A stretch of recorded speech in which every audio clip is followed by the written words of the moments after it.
Hi అండి, welcome to our channel Pallavi home trends. ఈ వీడియోలో చూపించే 2 టిప్స్ చాలా యూజ్ అవుతాయి. ఇవి అసలు ఫస్ట్ ఎలా తయారు చేసుకోవాలి, ఎలా యూజ్ చేసుకోవాలి అనేది కూడా నేను చూపిస్తాను. ఎలా యూజ్ చేసుకోవాలో లాస్ట్ చూపిస్తాను కాబట్టి వీడియోని ఎక్కడ స్కిప్ చేయకండి.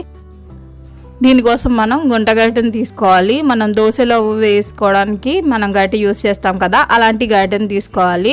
ఇదేంటంటే మనకి లోతుగా ఉంటుంది కాబట్టి దీంట్లో కూడా కొంచెం ఫ్లాట్ ఉంటాయి. అలా కాకుండా కొంచెం లోతుగా ఉన్న గరిటెని మాత్రమే తీసుకోవాలి.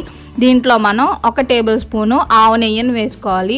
ఈ ఆవు నెయ్యి మనం ఇంట్లో తయారు చేసుకున్నది అయితే చాలా మంచిది. ఇంకా నాకు డబ్బాలో లాస్ట్ అయిపోయింది, అందుకని చెప్పి నేను డబ్బా ఏం చూపించలేదు, జస్ట్ వేస్తున్నాను. ఆవు నెయ్యి ఎంత మంచిదో అసలు చెప్పాల్సిన పనే లేదు. స్పెషల్గా దీంట్లో మనం 5 లవంగాల్ని వేసుకోవాలి. లవంగ మొగ్గలు ఉంటాం కదా, ఈ లవంగ మొగ్గలు కూడా మనకి ఫ్రెష్వే వేసుకోవాలి. కొంచెం నల్లగా ఉన్నవి అయితే మాత్రం అవి ఎక్స్పైర్ అయిపోయినట్టు. ఈ లవంగాలు కూడా కొంచెం బ్రౌన్ కలర్లో ఉంటే అవి ఫ్రెష్ అని అర్థం. తీసుకునేటప్పుడు అలా చూసి తీసుకోండి.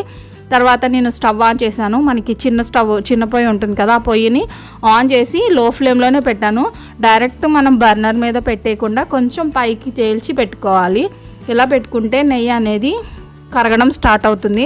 మనం ఒకవేళ బర్నర్ మీద పెట్టేసినా నెయ్యి ఎక్కువ పోసేసినా మంట వచ్చే ఛాన్స్ ఉంటుంది కాబట్టి చాలా కేర్ఫుల్గా పెట్టుకోండి. ఇక్కడ చూడండి, మన వేడికి అది మరుగుతూ ఉంటుంది. నేను గ్యాప్ ఇచ్చి పెట్టాను. నెక్స్ట్ అలా మరగడం స్టార్ట్ అయిన తర్వాత వెంటనే స్టవ్ ఆఫ్ చేసేసి అక్కడ స్టాండ్ ఉంది కదా, దాని మీద అలా పెట్టేస్తే ఆటోమేటిక్గా మనం పట్టుకోవాల్సిన పని లేదు.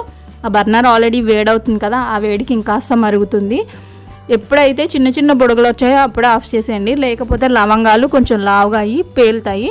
కాబట్టి జస్ట్ మనకి బుడగలాగా స్టార్ట్ అవ్వగానే ఆఫ్ చేసేసి అలా పెట్టేస్తే ఆ వేడికే అది మరుగుతుంది. దీంట్లో మనం ఇలా చేయడం వల్ల ఈ ప్రాపర్టీస్ అన్నీ కూడా నెయ్యిలోకి దిగుతాయి. ఇది పూర్తిగా చల్లారిపోవాలి. వేలు పెట్టి చూడండి. బాగా చల్లారిన తర్వాత దీంట్లో ఉన్న ఈ లవంగాల్ని పక్కకి తీసేయాలి. ఈ లవంగాలతో మనకి అవసరం లేదు. దీన్ని మనం సంవత్సరం అయిపోయిన పిల్లలకి, అంటే 2వ సంవత్సరం స్టార్ట్ అవుతుంది కదా, ఆ పిల్లల నుంచి మనం 10 సంవత్సరాల లోపు పిల్లలకి ఇవ్వచ్చు. ముఖ్యంగా దగ్గు వస్తుంది కదా, దగ్గు జలుబు వస్తుంది. అలాంటప్పుడు ఊరికనే మనం మందులు వేసేయకుండా ఇలా మనం నెయ్యి కాచి ఇది 1 స్పూన్ కనుక పిల్లలకి పట్టిస్తే వాళ్ళకి చాలా రిలీఫ్ వస్తుంది. దీంతో పాటుగా తేనె నిమ్మరసం కలిపిన గోరువెచ్చని నీళ్ళని ప్రతిరోజు పిల్లలకి ఇస్తే ఉదయం పూట వాళ్ళకి కఫం అనేది తయారవకుండా ఉంటుంది. సీజన్తో సంబంధం లేకుండా ప్రతిరోజు పిల్లలకి తేనె నీళ్ళు తాగిస్తూ ఉండాలి. నెక్స్ట్ ఇక్కడ చూపిస్తున్నది నామం కొమ్ము. దీన్ని యూజ్ చేసి మనం ఎన్ని రకాలుగా పిల్లలకి, మనం పెద్దవాళ్ళు కూడా యూజ్ చేసుకోవచ్చు అన్నది వీడియో చేశాను. ఒకవేళ చూడకపోతే చూడండి.